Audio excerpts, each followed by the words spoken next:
حضرت عمار بن یاسر رضی اللہ تعالیٰ عنہ فرماتے ہیں کہ بڑی تکلیف دیتے. حضرت عمار بن یاسر رضی اللہ تعالیٰ عنہ کی جو والدہ ہیں وہ اسلام کی پہلی شہیدہ ہیں. حضرت سمیہ ان کا نام تھا، اسلام کی پہلی شہیدہ. ان کے زیر ناف ابو جہل نے نیزہ مار کے انہیں شہید کر دیا. حضرت عمار بن یاسر رضی اللہ تعالیٰ عنہ فرماتے ہیں کہ میرے والد کو اتنی تکلیفیں دی گئیں کہ وہ ان اذیتوں کی وجہ سے دنیا سے پردہ کر گئے. حضرت عمار بن یاسر کو خود کافر اتنا مارتے تھے کہ وہ اپنے حواس کھو بیٹھتے تھے اور ایسی باتیں کرتے تھے کہ سمجھ نہیں آتی تھی کہ یہ عمار بن یاسر بول رہے ہیں. اتنی سخت اذیت دیتے، اتنی سخت. دکھ قبول محمد بخشا، راضی رہن پیارے. دکھ قبول محمد بخشا، بس راضی رہن. اتنی تکلیف دیتے کہ حضرت عمار بن یاسر حواس کھو بیٹھتے، تکلیف میں آتے. سہا، بڑا برداشت کیا.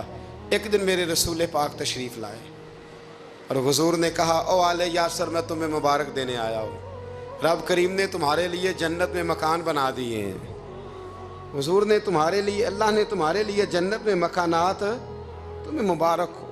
تمہاری اذیتیں، تمہاری تکلیفیں، تمہارے درد، تمہاری راتیں کام آ گئیں. مالک نے تمہارے لیے مکانات بنا دیے ہیں، حالات ٹھیک کر دیے ہیں، طبیعتوں میں بہتری آ گئی ہے. میرے محبوب کریم رؤوف الرحیم سید عالم نور مجسم شفیع معظم آقا دو عالم صلی اللہ تعالیٰ علیہ وسلم نے انہیں خوشخبری سنا دی. حضرت عمار کہتے ہیں پھر حالات بدلے. پھر میں نے جو مجھے اذیتیں دینے والے تھے میں نے انہیں گڑھوں میں گرتے دیکھا. آپ فرماتے ہیں ابو جہل کی لاش اٹھانے والا بھی بدر میں کوئی موجود نہ تھا، اور ابو لہب جو مجھے تکلیفیں دیتا تھا وہ مکے کے چوک میں مرا ہوا پڑا تھا، پر کوئی اس کے قریب جانے والا بھی موجود نہ تھا، کوئی نہیں تھا. آپ فرماتے ہیں وہ حالات بھی. حضرت عمار کا اپنا کیا حال ہوا؟ حضرت خالد بن ولید رضی اللہ تعالیٰ عنہ بڑے بہادر ہیں. حضور نے فرمایا یہ اللہ کی تلوار ہے، یہ اللہ کی.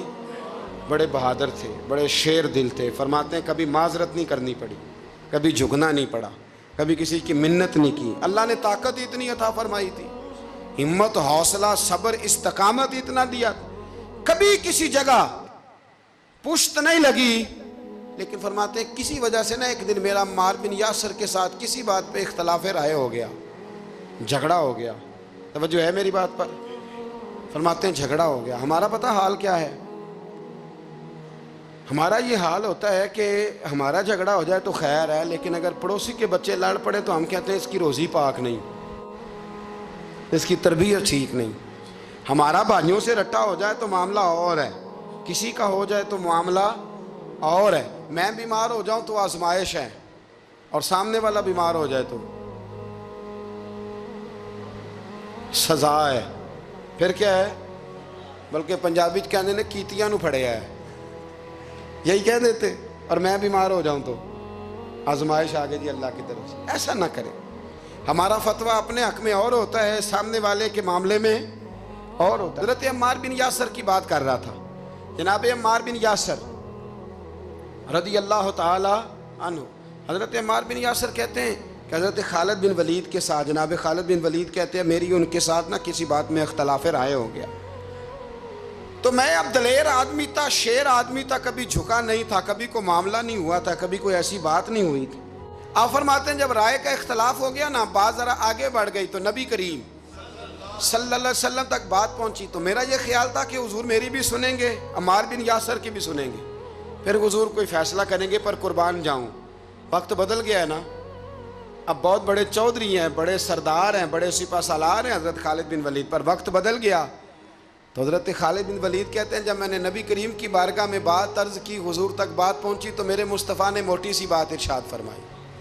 رسول کریم فرمانے لگے بھئی بات مختصر سی ہے، جس نے عمار کو راضی کر لیا اس نے مجھے راضی کر لیا، اور جس نے اسے ناراض کیا اس نے مجھے ناراض کیا. فرماتے ہیں بس میری قیمت پڑ گئی، میرا قد اونچا ہو گیا. حضرت خالد بن ولید کہتے ہیں میں نے بھی کہا اب بات کیا کرنی ہے، اب تو گزارش ہی کرنی ہے، اب مدعا کیا سنانا ہے، اب تو بات کرنی ہے. فرماتے میں آگے بڑھا. اور جیسے بھی ہوا میں نے حضرت عمار بن یاسر کو راضی کیا. تو حضرت عمار کہتے ہیں ایک وقت وہ تھا اور ایک وقت یہ ہے. جب دونوں وقتوں کو دیکھتا ہوں تو کہتا ہوں الحمدللہ رب العالمین. یہ ساری تعریفیں اس رب کے لیے ہیں جو تمام جہانوں کو پالنے والا.